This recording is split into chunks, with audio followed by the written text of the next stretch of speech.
Bem, então nossa aula tá sendo gravada. Boa tarde a todos. Tá? Conforme o pessoal for pedindo para entrar, vou liberando. E aí, seguindo aqui com o nosso plano, tá? A gente viu no, no retorno do bloco 2 o átomo de hidrogênio. Semana passada a gente viu partícula livre e partícula na caixa. Essa semana a gente vai falar sobre o oscilador harmônico quântico simples. Semana que vem, o princípio da exclusão de Pauli. E na semana seguinte, a nossa prova 2. Tá? E aí vamos seguir com mais 3 atividades avaliativas para finalizar o nosso conteúdo. Tá? Graças a Deus está tudo transcorrendo bem. Antes da prova, eu ainda vou passar uma lista de exercício para vocês, né, darem uma treinada. E aí, né, a aula de hoje vai ser. Deixa eu ver aqui, peraí. Tem gente pedindo para entrar. O Iago. Boa tarde, Iago. E aí, a aula de hoje, gente, vai ser sobre o oscilador harmônico quântico simples, tá? A primeira coisa que eu gostaria aí de discutir com vocês, tá? O que seria um oscilador harmônico? O que seria um oscilador harmônico? Qual seria a diferença entre um oscilador harmônico clássico e um oscilador harmônico simples? O que seria um oscilador harmônico? E aí?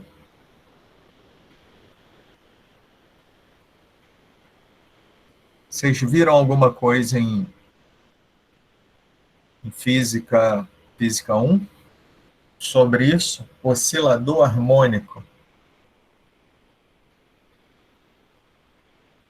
O que seria um oscilador harmônico? Iago, o que seria um oscilador harmônico? Catielen, Tainá, Stephanie, e aí?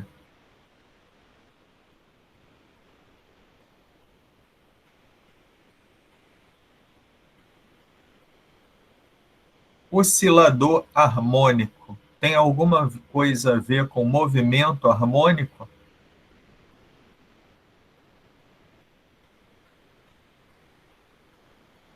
O que seria um oscilador harmônico?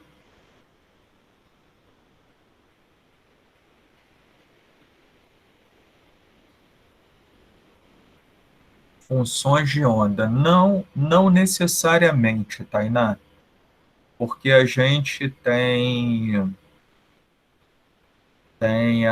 o oscilador harmônico clássico e o oscilador harmônico quântico. O quântico poderia estar relacionado, sim, com função de onda. Tá? O Iago está falando que seria um corpo que exerce um movimento que pode ser descrito segundo uma função seno ou cosseno. Seria a mesma resposta, Iago, que é dada a Tainai. Vocês já estudaram pêndulo e molas em Física 1? Pêndulo e molas? A gente poderia chamar um pêndulo de um oscilador harmônico? E uma mola poderia ser um oscilador harmônico? Sim, exatamente. Os exemplos mais clássicos aí seria pêndulos e molas, tá? E aí eu perguntaria aí para vocês, qual seria a diferença entre um oscilador harmônico clássico e um oscilador harmônico quântico?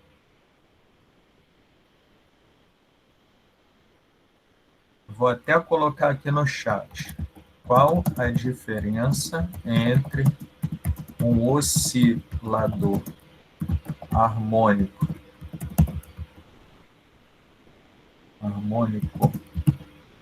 clássico de um quântico? Qual a diferença entre um oscilador harmônico clássico de um quântico?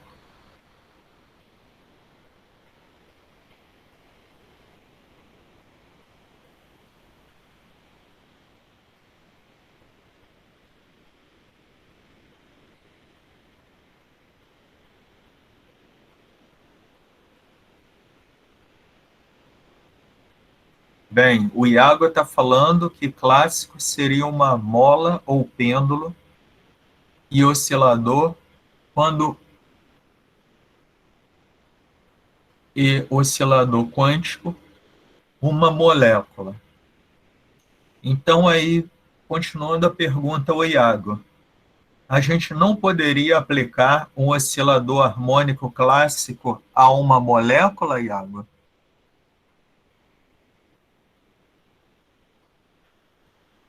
No seu IC, Iago, você trabalhou com docagem molecular. E docagem molecular se utiliza mecânica quântica ou mecânica clássica?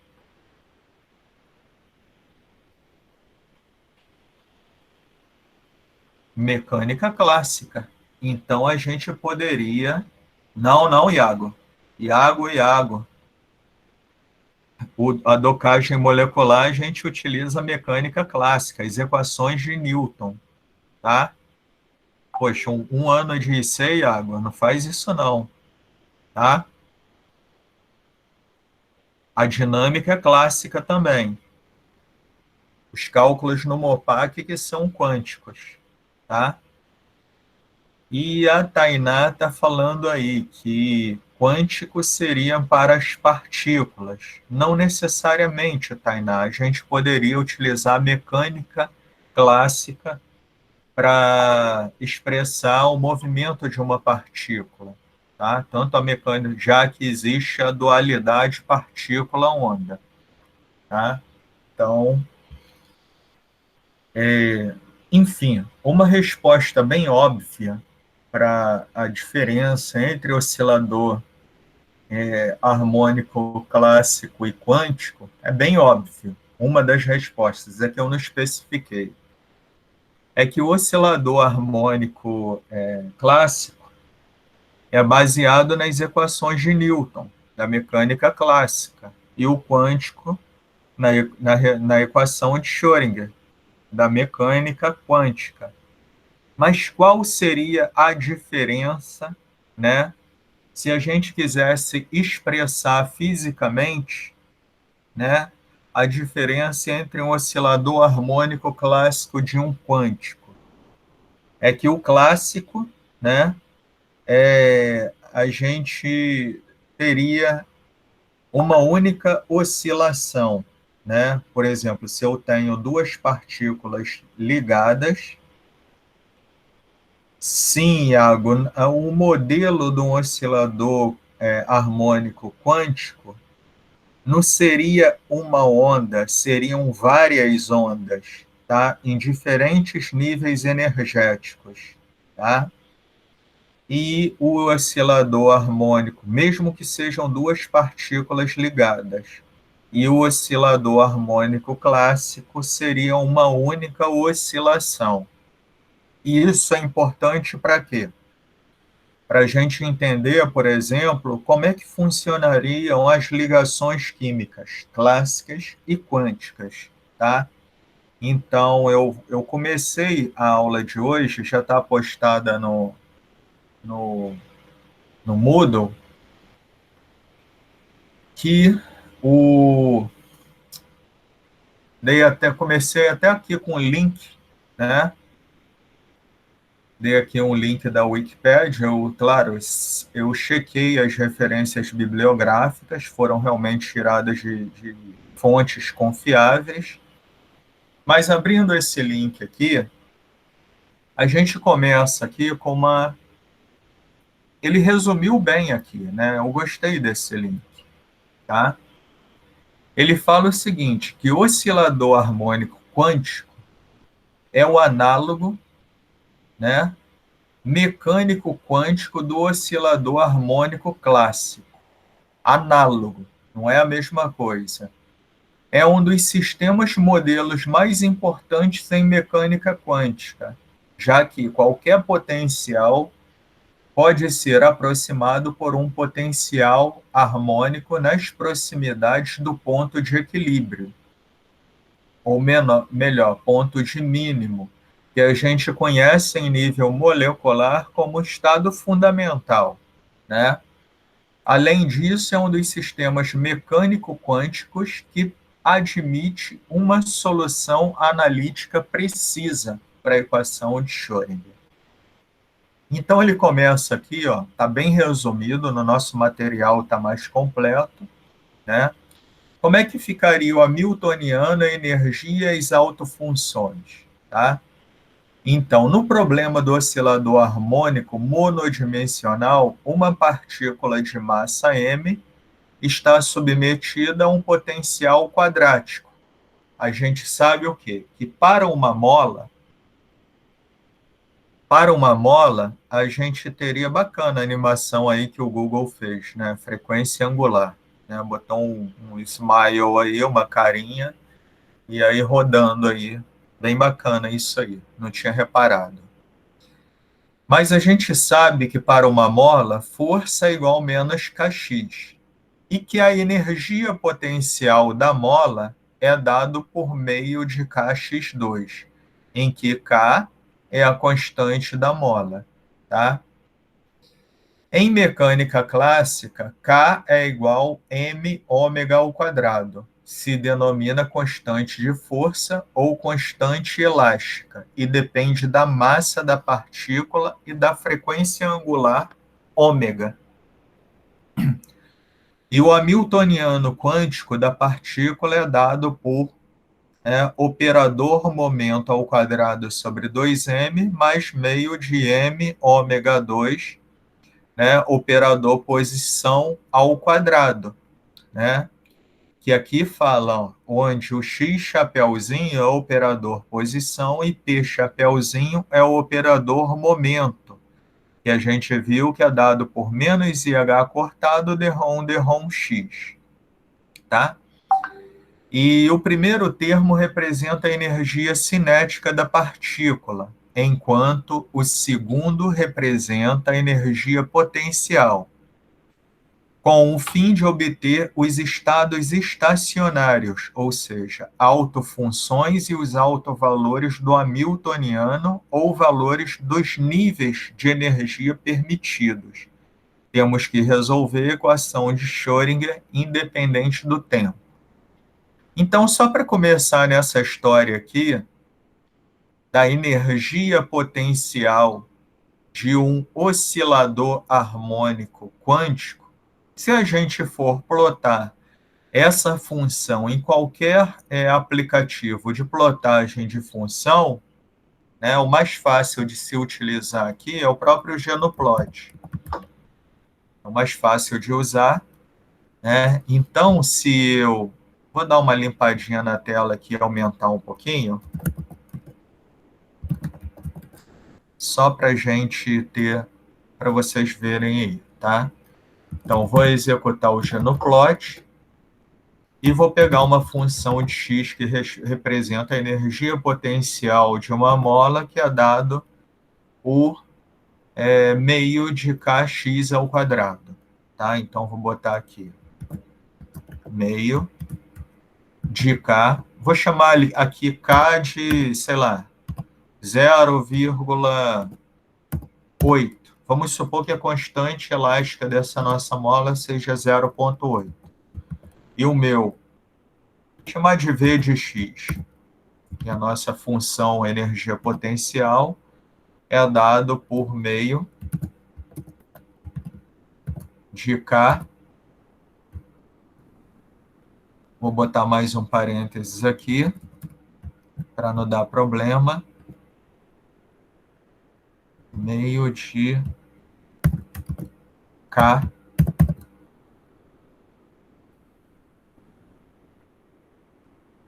Deixa eu só ver aqui. Meio de K, que a gente definiu.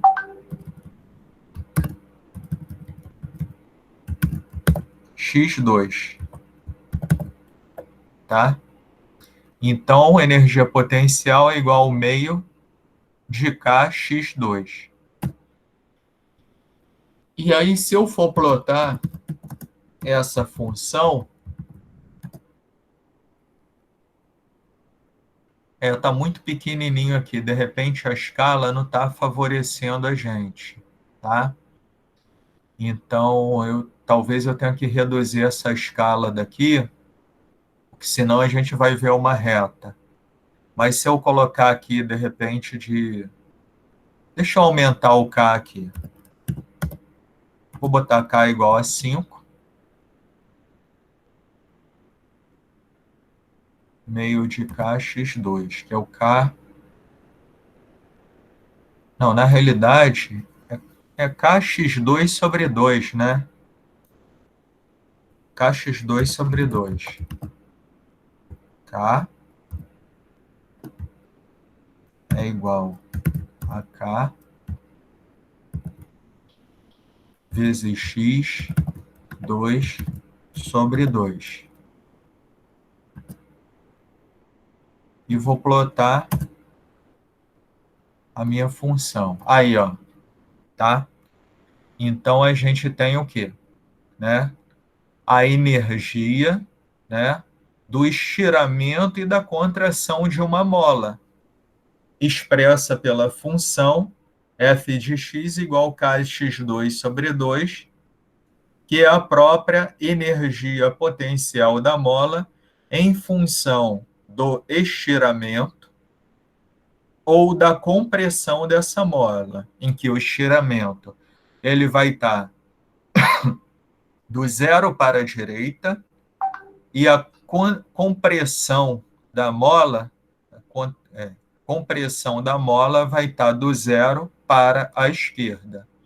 Então, quando a gente comprime uma mola, a gente tem o aumento da energia potencial, assim como passar do ponto de equilíbrio, a gente vai ter também o aumento da energia potencial, tá? E aqui a gente tem a situação da mola em equilíbrio, tá? Energia no ponto zero. Então, vocês notem que é isso daqui. Isso aqui representaria, por exemplo, um oscilador harmônico clássico. Tranquilo aí, gente? Deixa eu ver se tem alguém aqui tentando. Alguém tentando entrar? Engraçado, eu não estou conseguindo ver. Ah, tá aqui. Então, beleza. Todo mundo aí disse tranquilo. Não sei se tem alguém aqui que não conseguiu entrar. Ok. Vamos voltar aqui para nossa aula. Ok, gente. Então, seguindo aqui, né? A gente abriu. Ah, não. Voltando aqui na Wikipédia, né? Voltando aqui na nossa Wikipédia, no nosso oscilador harmônico. Então, aqui a gente fala, né, que o hamiltoniano quântico é dado por isso, onde x é o operador posição, p é o chapeuzinho operador momento. O primeiro termo representa a energia cinética, enquanto o segundo é a energia potencial, com o fim de se obter estados estacionários, ou seja, autofunções e autovalores do hamiltoniano ou valores de níveis de energia permitidos. Para isso, a gente tem que resolver a equação de Schrödinger independente do tempo. Então, a equação de Schrödinger, dada por Hpc igual a Epc, pode-se resolver a equação diferencial na representação de coordenadas utilizando o método de desenvolver a solução em séries de potências. Se obtém assim que a família de soluções é dada por, né, aplicando bracket de x, né, e função psi, é dado por isso daqui, tá? Uma série de potências, em que o Ni varia de zero ao infinito, onde Ni representa o número quântico vibracional. As primeiras 6 funções de 0 a 5 se mostram na figura da direita, tá?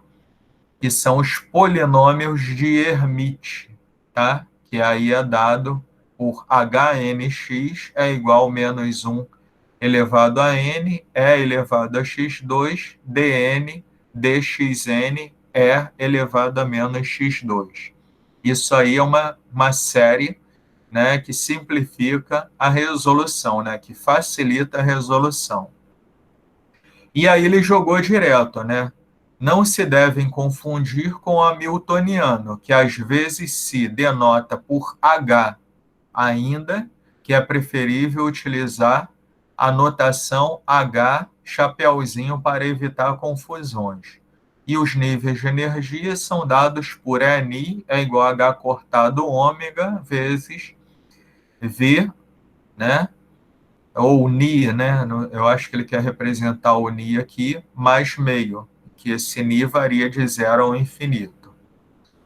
E este espectro de energia destaca por 3 razões. A primeira é que as energias estão quantizadas, né? Quantizadas, e somente podem tomar valores discretos em frações semi-inteiras, meio, 3 meio, 5 meio de H cortado ômega.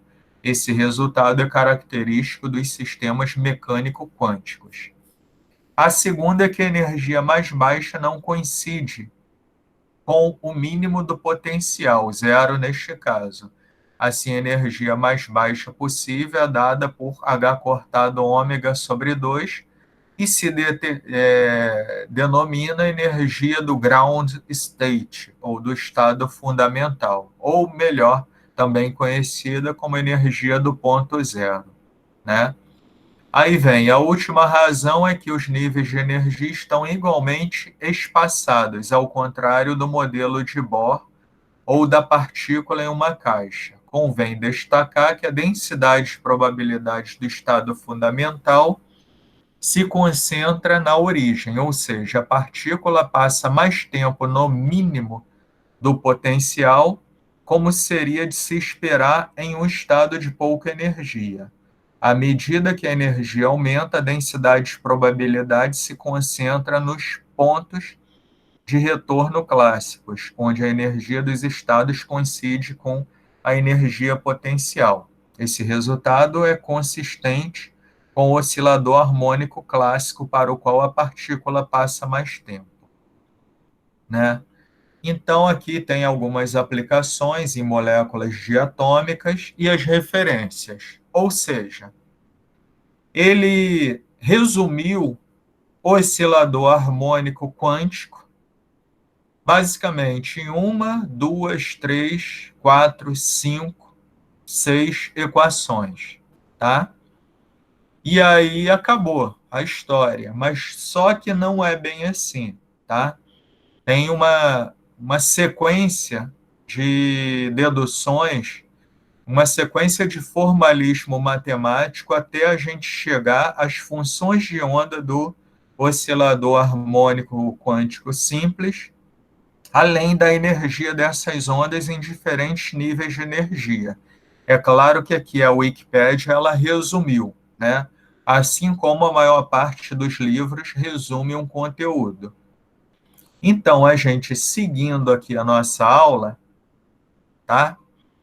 A gente vai ter aqui o seguinte. Vamos começar, né? Com a equação de Schrödinger, tá? E a solução para o estado fundamental. A primeira coisa, antes da gente discutir oscilador harmônico quântico, a gente tem que começar essa história utilizando equações da mecânica clássica, tá? Isso aqui é bem bacana, tá? Por trás da mecânica quântica, a gente tem todo um formalismo clássico. Se não fosse a mecânica clássica, não teríamos a mecânica quântica. Então a história começa, tudo começa aqui com a nossa mecânica clássica, tá? Com a mecânica clássica. Então, da mecânica clássica, a gente sabe que a energia potencial do oscilador harmônico clássico é dado por meio de kx2, que é igual a meio de m ômega 2 x2, em que o nosso ômega é dado por raiz de k sobre m. E a gente viu que isso significa o quê? A nossa frequência angular. Ou melhor, ômega pode ser dado por 2π tá? Que é dado por raiz de k sobre m ou pelo 2π. Da equação de Schrödinger, a gente tem o quê? Que menos h cortado sobre 2m dρ 2πc sobre dρ x2 para uma partícula se movendo em uma dimensão, mais v de x, πc de x, em que esse v aqui é energia potencial, é igual a epc de x, quando a gente substitui, né, esse nosso v de x aqui na equação de Schrödinger, a gente passa a ter o quê? Menos h cortado ao quadrado sobre 2m, dρ 2πc de x sobre dρ x2, mais meio de m ômega 2 x2 πc de x é igual a epc. Aí, beleza, a gente só fez uma simples substituição para chegar nessa equação aqui que chamamos de equação 2. Tranquilo? E aí, seguindo, tá? Assumindo como solução da equação de Schrödinger, π de x é igual a uma constante c vezes e elevado a menos alfa x2 sobre 2, em que nosso alfa é dado por m ômega sobre h cortado, substituindo essa função π na equação 2, que é a equação anterior, tá? A gente vai, e calculando a segunda derivada, a gente vai ter dπc. Claro, para calcular a segunda derivada, a gente precisa calcular primeiro a primeira derivada. Então, a gente faz dπc, dρ πc, dρ x é igual a menos c, alfa sobre 2 vezes e elevado a menos alfa x2 sobre 2 vezes 2x, tá? Que a derivada de uma exponencial é igual a u' vezes e elevado a u, tá? E aqui a gente tem a derivada de quê? UV, né? U'(v), né? Mais UV'. Então, um deles vai sumir aqui porque não está em função de x e vai a zero, tá? Isso aí é que eu botei aqui o valor direto. E aplicando a segunda derivada, a gente vai ter menos c vezes alfa vezes e elevado a menos alfa x2 sobre 2 mais c alfa 2 vezes x2 vezes e elevado a menos alfa x2 sobre 2. Daí a gente vai ter que a nossa equação de Schrödinger vai ficar menos h cortado sobre 2m, né, substituindo isso na equação de Schrödinger, vezes menos alfa mais alfa 2 x2 vezes πc mais meio de m ômega 2 x2 πc é igual a πc. Aplicando a propriedade distributiva, né, a gente vai ter isso aqui, né, menos h cortado ao quadrado sobre 2m alfa πc, menos h cortado ao quadrado sobre 2m alfa 2 x2 πc mais meio de m ômega 2 x2 πc é igual a epc, né? Colocando aqui o nosso x2 πc em evidência para esse pedaço aqui da equação, né? A gente vai repetir aqui o primeiro termo, menos H cortado é alfa sobre 2m πc, mais, né, esse termo todo aqui, vezes x2 πc é igual a e πc. Então, a gente só está resolvendo uma álgebra.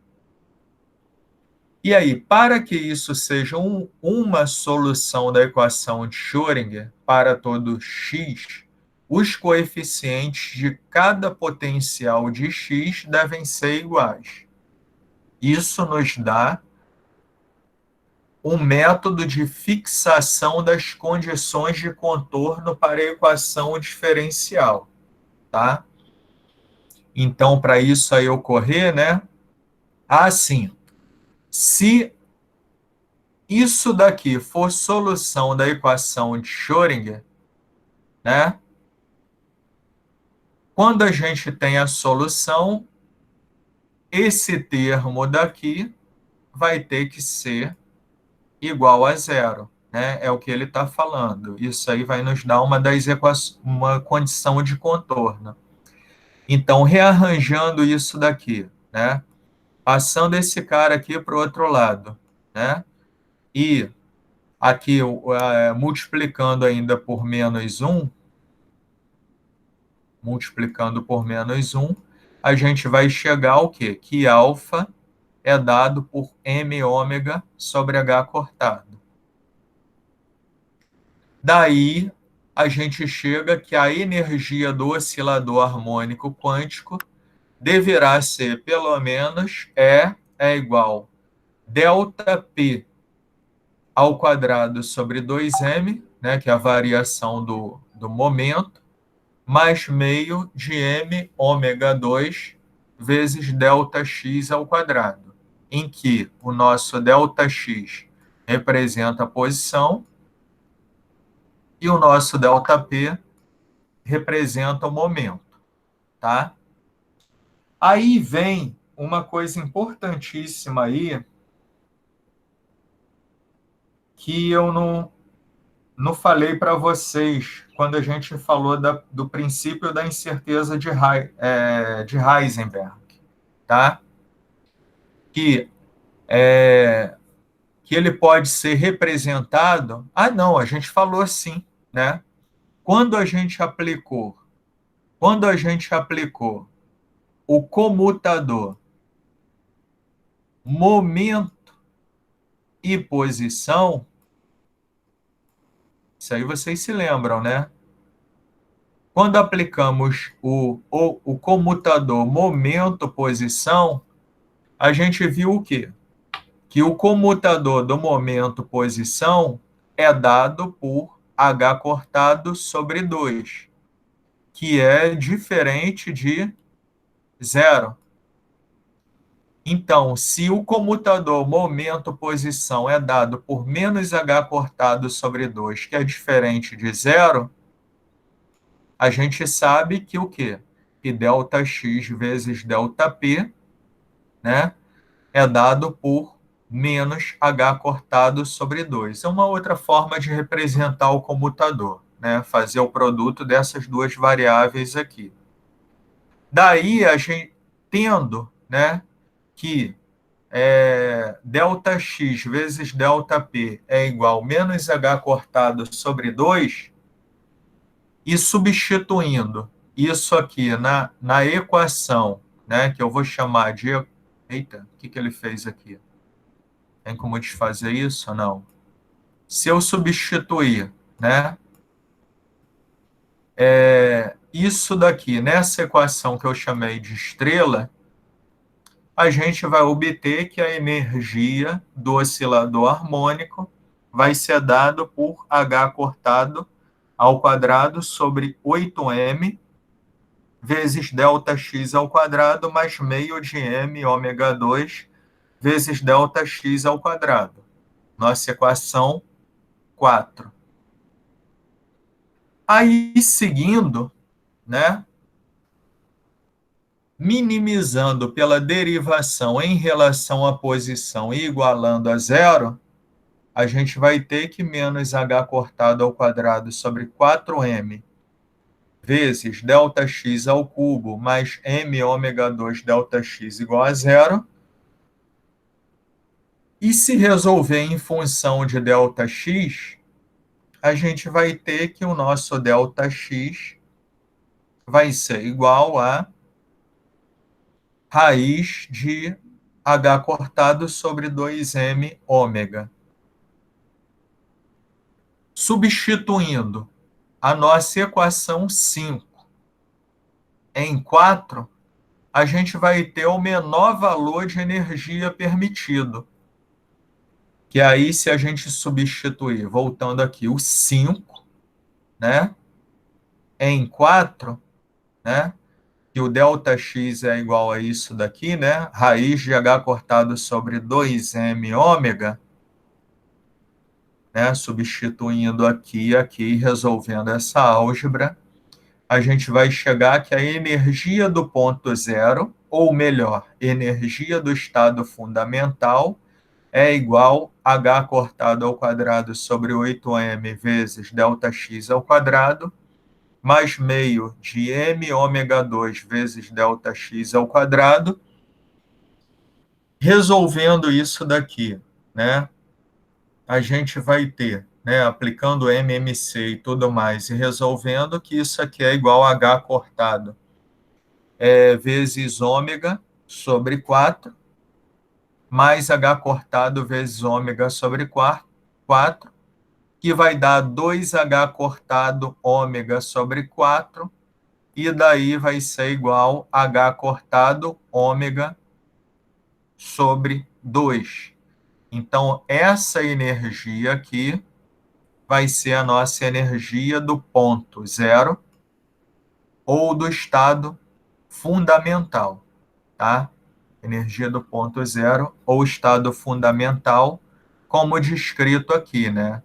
Que a nossa energia do ponto zero, ela é dada por H cortado sobre 2, tá? Então, daqui, de repente, expresso por essa equação aqui da energia, né, a gente poderia até aplicar aqui o quê? Se eu chamo o meu ni, tá? E seria a forma resumida, tá correto expressar assim também, tá? Que ele jogou direto, através dessa expansão daqui, tá? É uma forma simplificada de você ver energia para o primeiro, segundo, terceiro, quarto, e por aí, em que o zero representa o nível 1, 1 nível 2, 2 nível 3 e por aí vai. Mas se eu chamar ni de zero, eu vou ter o quê? Que o ni é igual a h cortado ômega vezes meio, ou seja, que é igual a h cortado ômega sobre 2, tá? Ele resumiu bastante. É uma abordagem matemática um pouquinho diferente da nossa. A nossa a gente tirou primeira e segunda derivada e resolveu uma álgebra por trás disso daí. Tranquilo? Então, seguindo aqui, deixa eu botar aqui. Seguindo aqui a nossa apresentação, a gente tem, né, que substituindo o 5 em 4, a gente vai ter a menor energia, que é igual a H cortado ômega sobre 2. E daí, né? E graficamente, como é que funcionaria isso daí? Tá? Então, aqui eu tenho um exemplo de funções de onda para os primeiros 6 autoestados, tá? Que é energia no ponto zero. Vocês se lembram na aula passada que a gente chegou, é similar à energia da partícula na caixa, tá? É similar. Por que é similar? O problema do oscilador harmônico quântico simples, ele representaria também a energia da partícula na caixa. Alguém saberia dizer? Por que ele representaria, né, a própria definição de energia da partícula na caixa? Deixa eu ver aqui se alguém está respondendo aqui. Por que que representaria a partícula na caixa?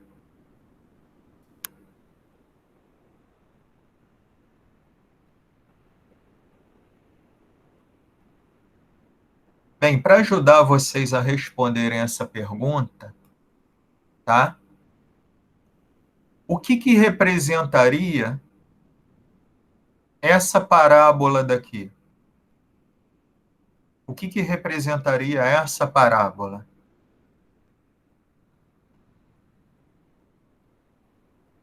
O que que representaria ela?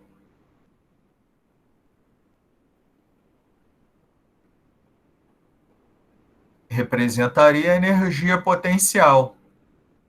Então, se eu tenho uma partícula oscilando aqui, independente do nível energético, tudo que tiver dentro desse poço potencial será uma partícula em uma caixa, tá? Então, por isso que, assim como a gente expressou a energia da partícula numa caixa, do oscilador harmônico, né? Quando a gente plota as funções de onda, é similar, tá? Então, é um modelo assim mais completo de representação da, da partícula em uma caixa. E aqui a gente teria o quê? A densidade de probabilidade dos autoestados, tá? Então, as densidades de probabilidade a gente teria, seria representado por esse gráfico daqui, tá? Então, tudo aqui eu botei fontes, né? Foram extraídos dessa página aqui que eu mostrei para vocês, do próprio oscilador harmônico simples. E aí a gente seguindo aí com a nossa aula,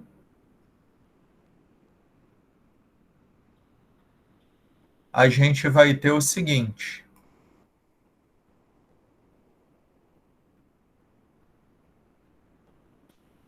E aí vem duas perguntinhas, né? E na molécula de hidrogênio? Como que ficaria a aplicação do oscilador harmônico clássico? E na molécula de hidrogênio, como ficaria a aplicação do oscilador harmônico quântico? O que que vocês diriam que aconteceria com uma molécula de hidrogênio aplicando, por exemplo, o conceito de energia potencial de mola, ou seja, meio de Kx2, tá? Ou Kx2/2. Como que ficaria essa representação da energia potencial do átomo de hidrogênio ligado a outro átomo de hidrogênio, ou seja, na molécula de hidrogênio, como que isso poderia ser representado graficamente? E aí? Como que isso seria representado graficamente?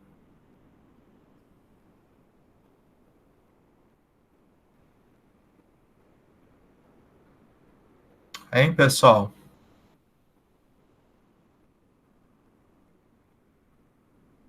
Seria igual uma mola?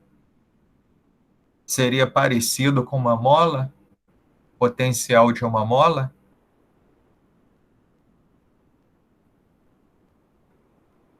A gente poderia representar uma molécula de hidrogênio como uma micromola?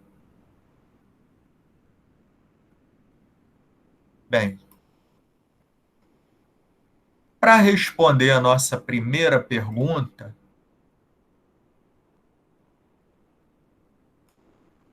sim, né?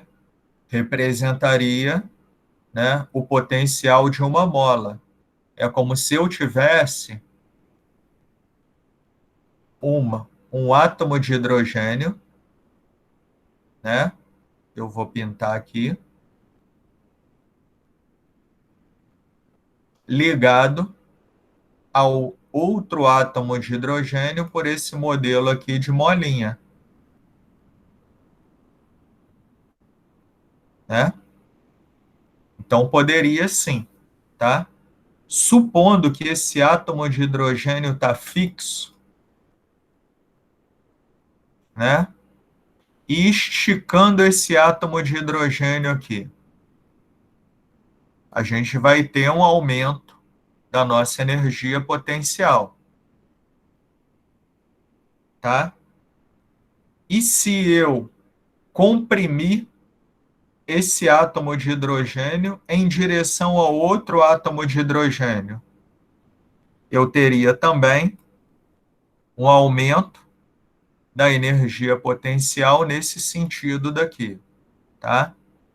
Então aqui a gente teria, né, a compressão e aqui o estiramento. O estiramento, tá? Parece que alguém está pedindo para entrar aqui. Deixa eu ver. Deixe-me ver aqui.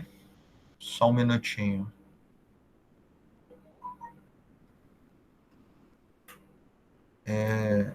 Brenda.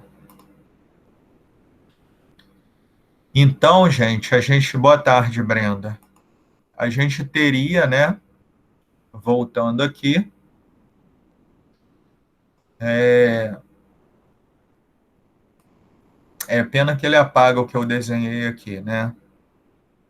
Mas vamos lá. Se eu tenho, né, se eu estirar essa mola, vou ter um aumento da energia potencial nesse sentido, e assim como se eu comprimir essa mola, vou ter um aumento da energia potencial nesse sentido. E aí vem a pergunta-chave, tá? O que vocês acham que vai acontecer se eu estirar essa mola daqui, supondo, né, que representasse um átomo de hidrogênio ligado a outro átomo de hidrogênio, o que vai acontecer deixando esse átomo de hidrogênio fixo, tá? O que vai acontecer se eu estirar essa mola até eu romper essa mola? Ou seja, se eu quiser representar classicamente o rompimento de uma ligação química, como que ficaria em nível de energia potencial esse tipo de representação? O que vocês acham que aconteceria?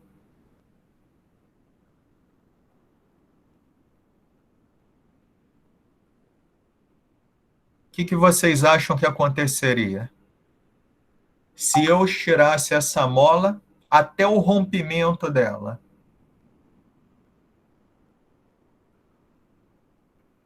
E aí?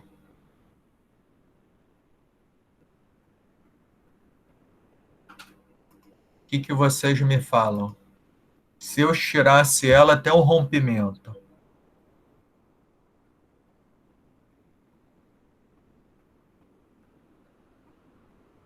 Brenda, o que aconteceria, Brenda? Você que está com a cabeça mais fresca aí. Acabou de entrar aí na aula.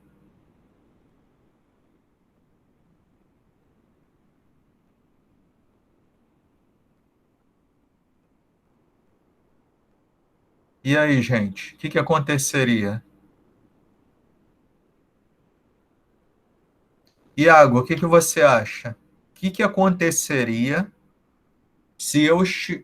Imaginem que eu tenho uma molécula de H2 e que eu prenda um dos Hs em uma parede e estique o outro hidrogênio até arrebentar, até quebrar, entre aspas, a ligação química. O que aconteceria em nível energético? Classicamente, o que aconteceria?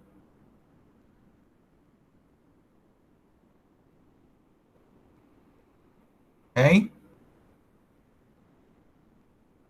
Gente, a gente está aqui para todo mundo aprender juntos. Não tem graça só eu responder. Voltando aqui à pergunta, tá? Eu vou apresentar aqui de novo. Tenho esse modelinho aqui, tá? Com o potencial da mola. E aí eu estiro essa mola aqui até que essa ligação química se desfaça. O que vocês acham que vai acontecer com a energia? Primeiro, eu estou estirando a mola, a energia está, né, aqui o estiramento da mola representa o estiramento, que é diretamente proporcional ao aumento da energia potencial. Tá? Estou estirando a mola, aumentando a energia potencial. Se eu estiro a mola até o rompimento dela, o que vai acontecer com a energia potencial?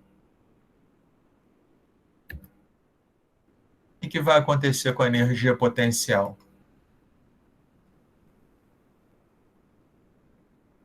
O Iago escreveu aqui: acho que a energia vai aumentar muito. Vamos lá, Iago. Imagina aí que você está fazendo CrossFit, tá? E você pega uma mola, você de tanto treinar ficou forte, feito um, sei lá, ficou forte feito um touro. Aí imagine que na sua academia tenha um amortecedor de carro, né? Aquele amortecedor antigo, né? Que é uma mola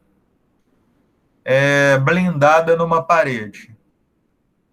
E que você consiga força suficiente para esticar esse amortecedor até ele arrebentar. O que vai acontecer com você, Iago?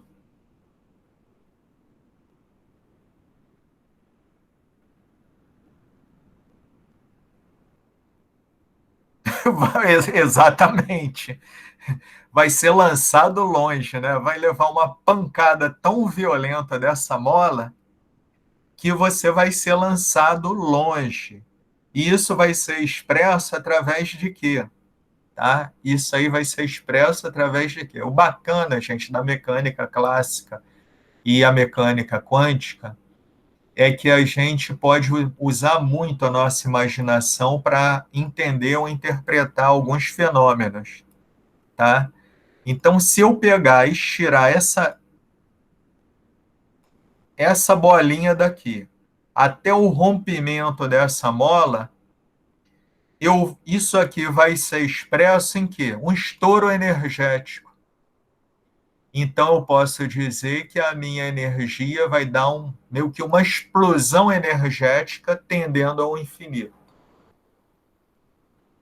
E aí vocês se lembram quando a gente estudou, logo no início da mecânica quântica, quando a gente falou sobre a catástrofe do ultravioleta,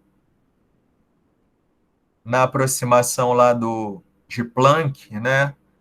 As equações de Planck, a equação de Planck versus a equação de Rayleigh-Jeans, né? Para a distribuição de energia. A distribuição de energia de Rayleigh-Jeans, para um dado com um dado valor de dados valores de comprimentos de onda ou frequência, a energia ela ia ao infinito sem passar por um mínimo, quer dizer, sem passar por um máximo.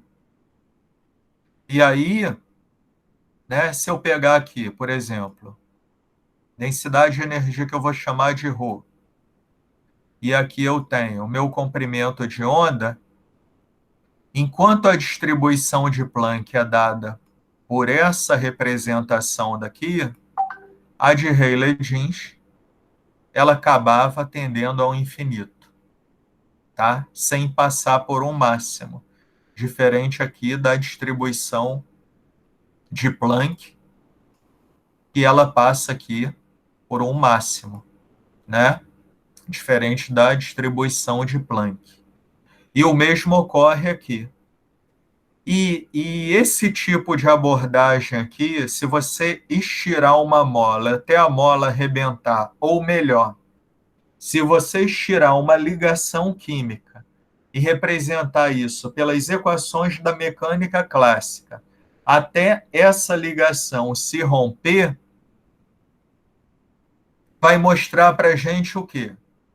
Que a mecânica clássica ela é falha para a gente poder representar quebra e formação de ligações químicas. Então, a mecânica clássica ela falha para isso. Então, ela não representa. A mecânica clássica ela representa bem um dado intervalo, que eu vou chamar aqui, né? De menos x0 até x0. Então, isso aqui poderia ser, no caso de uma ligação química, isso aqui poderia ser muito bem representado pela mecânica clássica. Porém, tanto nesse ponto aqui, se eu comprimir muito, a energia vai tender ao infinito, assim como se eu arrebentar a mola, vamos supor que esse ponto daqui represente o ponto de arrebentação dessa mola. Também vamos ter o quê? Um estouro energético, que aí não vai representar bem, tá? No caso, em níveis moleculares, sistemas moleculares, não vai poder representar, não vai poder descrever bem quebra e formação de ligações. E isso aí é uma limitação da mecânica clássica, tá? Que a mecânica clássica, apesar dela prever muito bem interações inter e intramoleculares, como o que o Iago fez no IC dele, docagem molecular, né? Apesar da mecânica clássica descrever muito bem, as aproximações que o Iago utilizou durante o IC são falhas, vão ser falhas se ele quisesse predizer, né, ou prever algum tipo de reação química. Porque a gente sabe que para haver reação química, a gente tem que ter o quê?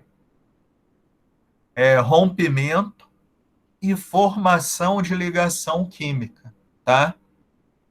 E uma outra coisa que eu insisto em falar, quando eu falo rompimento ou formação de ligação química, eu insisto em dizer que, vamos ver, essa energia máxima atingida é o equivalente à energia de ligação. Sim, eu poderia dizer, o Iago, mas assim, para quebrar, entre aspas, essa ligação, já não representaria bem, tá? Então, não representaria bem, daria erro no próprio programa. Se você pega um programa de mecânica clássica e vai estirando a molécula até arrebentar, ela vai dar um erro no programa, vai tender ao infinito e não vai expressar bem, tá? Então, isso aí a gente chegou ao quê? Né? Pouca gente comenta nesse tipo de falha da mecânica clássica. Se comenta mais na catástrofe do ultravioleta. Mas essa aí é uma outra falha da mecânica clássica, que ela não descreve bem quebra, entre aspas, na informação, entre aspas, de ligação química. Por que eu utilizei os termos quebra e formação entre aspas?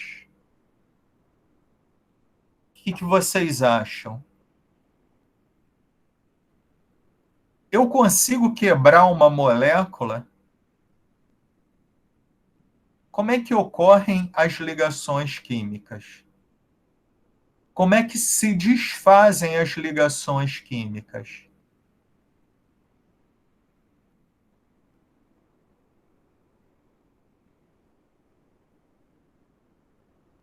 É porque que acontece? Os modelos de todas as químicas, né, até então, né, que a gente aprende antes da equação de Schrödinger, não existe quebra nem formação de ligação química. Isso aí está errado. Na visão aí da quântica, isso aí está errado. Por quê? Porque a molécula, né, o estado vibracional de uma molécula é autossuficiente para que ela deixe de se comportar como uma partícula e passe a se comportar como o quê? Uma sobreposição de funções de ondas, uma sobreposição de ondas, tá? Que cada onda dessa ao quadrado representaria o quê? Os orbitais. Então, na realidade, é a forma correta de se falar sobre quebra ou formação de ligações químicas seria o quê? Sobreposição orbitalar, né? Ou, né, o contrário disso, né? Que seria o afastamento, né? O afastamento das funções de onda que passariam, né? Vocês se lembram lá da química inorgânica? Boa tarde, César. Vocês se lembram da química inorgânica que como que a gente representaria um orbital molecular? Orbital atômico mais orbital atômico, nos dando orbital molecular. Então, esse negócio de quebra e formação de ligação é uma forma didática, é útil, né, para a gente entender ligações químicas. Porque, na realidade, a gente está tendo o quê? Densidades eletrônicas se sobrepondo e densidades eletrônicas se desfazendo, tá? Então não tem nada de ligação química. Ah, eu quebrei a ligação química, tá? Isso aí eu gosto até de chamar a atenção quando eu estou em alguma banca, tá? Porque na realidade não tem quebra nem formação de ligação química. A gente tem sobreposição e afastamento dos orbitais, das densidades eletrônicas, tá? Que isso só pode ser representado bem por qual parte da química, por qual parte da fisicoquímica? A nossa química quântica. Então, a química quântica é a única que representa melhor, né, os modelos moleculares e atômicos e que nos faz entender, né, de forma real o que realmente acontece, tá? E não o que a gente aprendeu nas químicas anteriores, tá? Por isso que na minha visão, na época, né, que a gente estava discutindo sobre a grade, né, de vocês, na minha visão, a Físico-Química 3, Química Quântica, não poderia ser retirada do currículo, do histórico, da licenciatura em Química. Ele deveria permanecer, porque a Química Quântica é a única que explica de verdade como o átomo realmente é, tá? E todos os outros modelos, eu desprezaria todos os outros modelos? Não. Eles são úteis para a gente entender processos químicos, reações químicas, etc., conceitos da química de forma palpável, tá? Se a gente aplicasse direto a mecânica quântica no primeiro período de vocês, primeiro, que ninguém ia ter base para entender a físico-química 3 no início. Então, é importante, sim, que a gente tenha as outras químicas anteriores. Agora, retirar a Físico-Química 3 do histórico da licenciatura, no caso da Química Industrial, permanece. Na minha visão, não foi bacana ter feito isso, né? Então, se tiver alguém aí do corpo aí de alunos, né, que tiver a vontade de fazer com que retorne, eu apoio, né? Enfim. Mas foi tirado por uma questão democrática, que a maior parte votou na retirada. Ah, porque na UFES, licenciatura em Química, não tem Química Quântica. Tudo bem, na minha visão, para quem quer fazer um mestrado, um doutorado em Físico-Química, ficar sem essa disciplina vai atrapalhar um pouquinho, né? É claro que eu não tive também na licenciatura em Química, a Físico-Química 3 como Química Quântica, por isso eu bati muito a cabeça para aprender e me nivelar no mestrado. Eu tive dificuldade no início, tá? Quem está fazendo essa disciplina não vai ter tanta dificuldade, tá? Mas é importantíssima, é importantíssima. Não é porque eu sou da área, mas é importantíssima. Então, a gente continuando aqui, tá? Então, para responder à primeira pergunta, a gente mostrou o quê? Expressou uma das falhas, uma outra falha da mecânica clássica, que se a gente estirar essa mola até arrebentar, vai dar um estouro energético e a energia vai tender para o infinito. E se a gente voltasse agora a segunda, entrasse na segunda pergunta? Para o mesmo caso da molécula de hidrogênio, como que ficaria a aplicação do oscilador harmônico quântico? Bem, então só para finalizar a resposta da primeira, como ficaria a aplicação do oscilador harmônico clássico para a molécula de hidrogênio? A resposta seria: ele funcionaria muito bem num intervalo limitado de distância interatômica, tá? Funcionaria só aqui. Aí fora daqui já não funcionaria. E para o nosso oscilador harmônico quântico, como é que ficaria isso? O que vocês acham?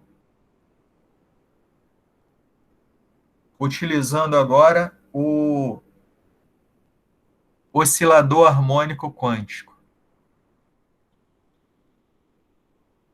Voltando aqui a nossa figurinha, tá? Voltando aqui a nossa figurinha. Se eu pegar aqui esse nosso slide, e agora vamos voltar aqui ao nossa molécula de hidrogênio, tá? Nossa moléculazinha de hidrogênio, tá aqui, H2.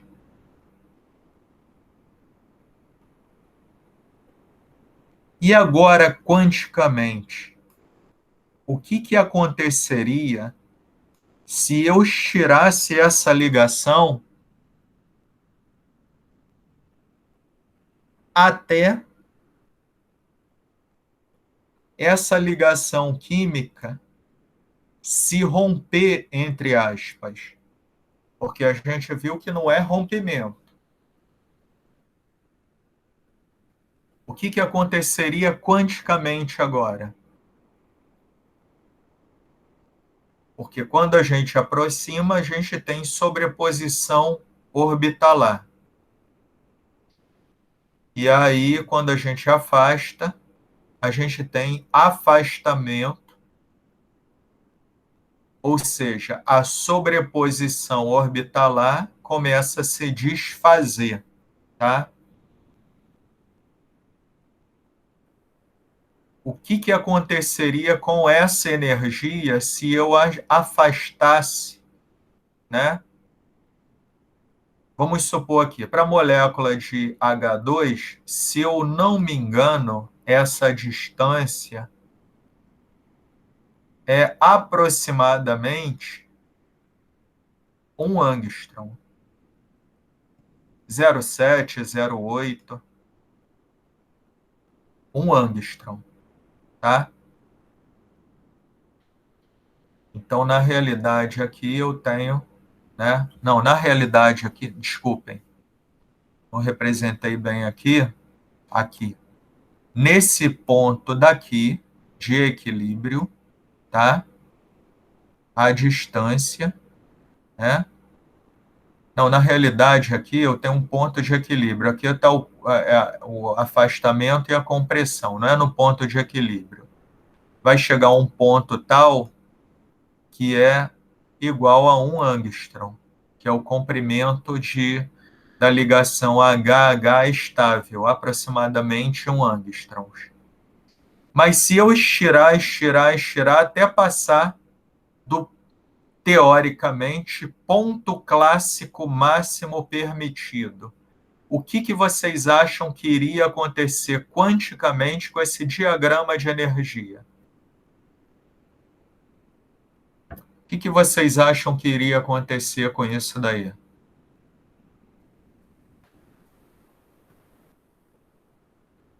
E aí, César, o que aconteceria? Não sei, professor, cheguei agora. Tá vendo? Então, quem está aí na sala, o que aconteceria? Mirelle, Tainá, Wilton, Stephanie,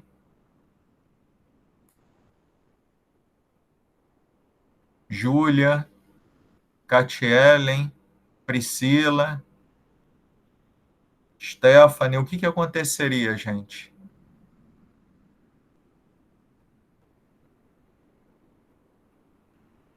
E se eu falar para vocês que vocês viram esse diagrama de energia em Química Geral 1? Vocês fizeram Química Geral 1 com quem? Cagliari? Eu fiz com Beth. Com a Beth mesmo. Muito bom, muito bom. A Beth aí já está aposentada agora, mas muito boa professora, excelente profissional. Como que ficaria um diagrama de energia quântica do rompimento, entre aspas, de uma ligação química?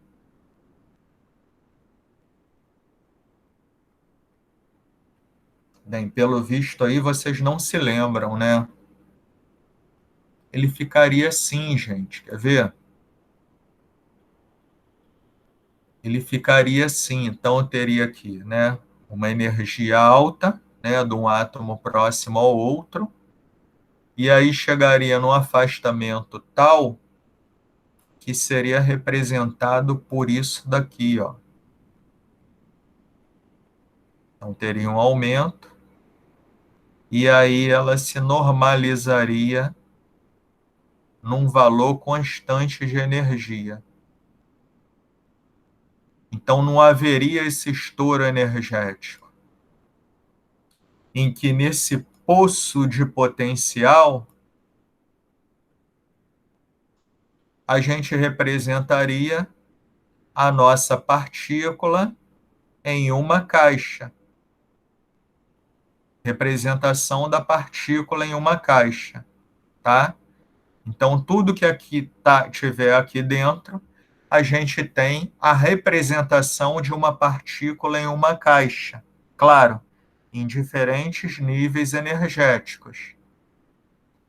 E fora disso daqui, a gente teria a nossa partícula livre, em que a energia passaria a ser uma constante, que a gente chamaria de modelo do contínuo, tá? Modelo do contínuo. E aí eu fiz uma pequena simulação aí para vocês perceberem como que ocorre isso, tá? Eu até coloquei aqui nos slides o seguinte. Para responder a segunda pergunta, eu fiz uma simulação quântica do rompimento, entre aspas, da ligação HH usando o programa MOPAC 2016 e o método RM1, tá? E essa simulação, vou mostrar aqui para vocês. Sair do nosso Genoplot. Como resultado, o que eu fiz aqui? Deixa eu só abrir aqui o arquivo input para vocês entenderem. Esse arquivo input aqui, ele representa o quê? Molécula de hidrogênio, em que o átomo 2, ele está ligado ao átomo 1, tá? Está ligado ao átomo 1 por uma distância de 0,2 angstroms. E aqui eu tenho o método, a carga total da molécula, uma rotina para otimizar a molécula, não usar as coordenadas x, y, z, calcular o calor de formação, gerar um arquivo lido por visualizadores moleculares. E aqui eu tenho uma variação de 500 pontos nessa ligação, de 0,01 e 0,01 angstrom.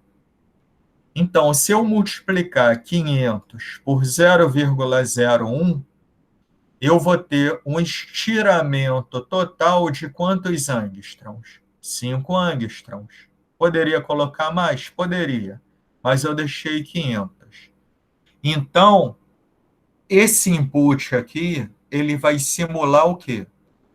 O estiramento, o afastamento de um orbital atômico, quer dizer, eu tenho orbital molecular H2, então a gente vai separar os nossos orbitais atômicos para desfazer, entre aspas, essa ligação química, ou melhor dizendo, desfazer a sobreposição das densidades eletrônicas. E após rodar isso daí no programa MOPAC, a gente teve como resultado o seguinte, ó. Olha que bacana isso daqui. Olha que bacana isso daqui. Então, vou reduzir aqui. Eu tenho aqui um átomo de hidrogênio muito próximo do outro, parecendo até uma cápsula, né, de medicamento, tá? Mas aqui são dois átomos de hidrogênio quase que sobrepostos, afastados a uma distância de 0,2 angstroms, tá? E aí, vou até reduzir um pouquinho, e eu pedi para plotar energia versus estiramento. Então, quando a gente olha o nosso diagrama de energia versus o estiramento, olha que bacana acontece aqui, ó. Tá? É aquilo que eu acabei de falar, ó. A energia vai tendendo a um valor constante. No caso aqui, um valor de aproximadamente 233, né? Aproximadamente 233. A unidade que é dada aqui eu não lembro, só olhando o output. E se a gente quiser fazer essa animação, ó, eu estou aqui no início, uma energia em que um átomo de hidrogênio está a 0,2 angstroms do outro átomo de hidrogênio. E aí, se eu seguir aqui com os pontos, ó, então, em princípio, aí eles estão ligados.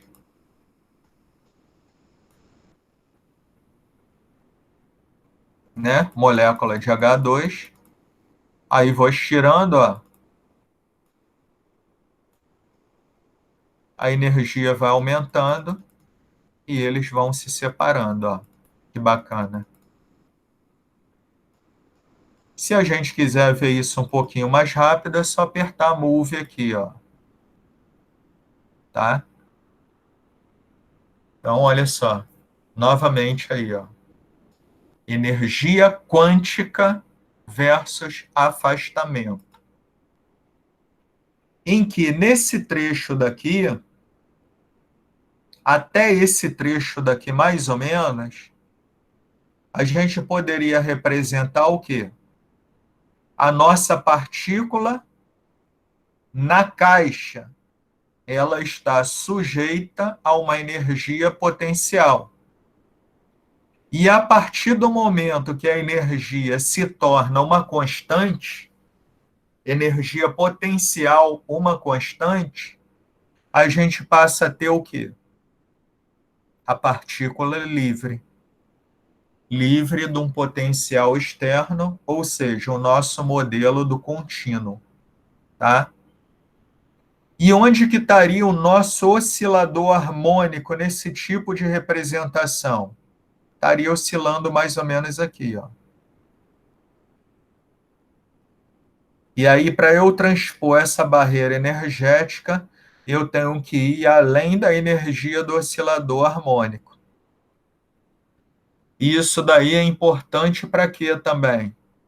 Quando se estuda um fenômeno conhecido como tunelamento, que a gente aumenta o estado vibracional a tal modo e diminui a amplitude que uma partícula passa a não transpor essa barreira energética assim no sentido vertical, mas ela sim consegue atravessar essa barreira potencial, que é o modelo da partícula atravessando uma parede, tá? Dependendo do seu estado vibracional. Tá? Então tem até no... Eu não assisti todas as temporadas, mas até onde eu assisti, do seriado The Flash, tem um momento aí que o The Flash ele aprende a vibrar, né, num estado vibracional tal qual seja suficiente para ele atravessar uma parede. Então, a partir daí, ele desenvolve essa habilidade e consegue atravessar qualquer barreira, né, sólida, né, que a gente poderia, em moléculas, a gente representaria pela barreira potencial, por exemplo, que prende o elétron do átomo de hidrogênio no próprio núcleo do átomo de hidrogênio, ou de um átomo hidrogênio preso ao potencial de outro átomo de hidrogênio, tá?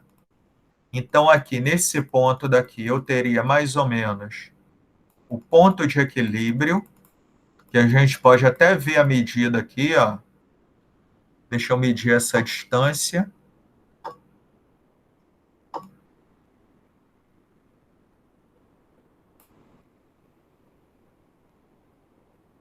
Essa distância aqui, ó, deu 0,7 angstrom. Foi mais ou menos o que eu tinha falado. Então, a gente vai aumentando, ó.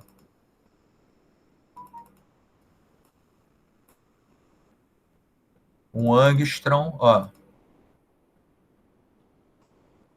Que eles não estão mais, né, sobrepostos, tá? Então, seria um modelinho bem bacana aí, né, a forma mais correta de representar o rompimento, entre aspas, de ligações químicas. Tranquilo? Então, para responder aí nossa última pergunta, né? Na molécula de H2, como ficaria a aplicação do oscilador harmônico quântico, né? Ficaria do jeito que acabamos de ver nessa simulação que eu fiz aí um pouquinho antes de começar a aula. Então, essa simulação aí está bem fresquinha aí para vocês, para entenderem, né, de uma forma assim, não tão abstrata, uma forma mais concreta de aplicação, né, do diferencial da mecânica quântica para a mecânica clássica. Então, a mecânica quântica, ela transpõe, né, essa falha obtida aí pela mecânica clássica. Então, Aí, gente, desse modo aí a gente encerra a aula de hoje, tá? Eu espero que vocês tenham compreendido aí. Essa aula está sendo gravada. Quando ela terminar de ser renderizada, eu vou fazer o upload no YouTube e postar aí para vocês. Tá bom? Ficou alguma dúvida, gente? Tranquilo?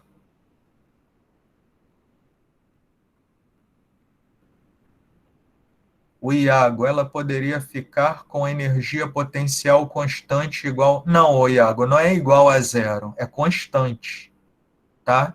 O zero não deixa de ser uma constante, mas energia constante, tá? Foi o que não seria energia, tá? Uma energia constante, né? Uma partícula em movimento, para ela adquirir uma quantidade de movimento, ela vai se manter com essa energia. Concorda? Quando vocês estudaram em mecânica clássica, na física 1, quantidade de movimento, tá? Então você tem lá aquela energia que vai ficar nela, a não ser que tenha algo que cesse essa energia, uma barreira assim que faça pensando numa bola sólida, que ela se choque com essa barreira, com uma parede, por exemplo, ou a própria força de atrito, ou atrito do ar, e aí vai cessando, vai perdendo essa energia. Mas uma partícula lançada no espaço, a energia dela vai ser eternamente aquela até ela se chocar com outro objeto, tá? Então ela vai manter aquela energia, aquela quantidade de movimento. Mais alguma dúvida, pessoal? Tranquilo aí? Beleza? Tranquilo, professor. Então, César, você que chegou ainda há pouco, daqui a pouquinho, assim que estiver pronto, eu vou disponibilizar o vídeo no grupo, tá? Ou no AVA, deixar o link lá, tá? Tá ok. Obrigado. Obrigado vocês e um abraço aí a todos. Bom finalzinho de semana, gente.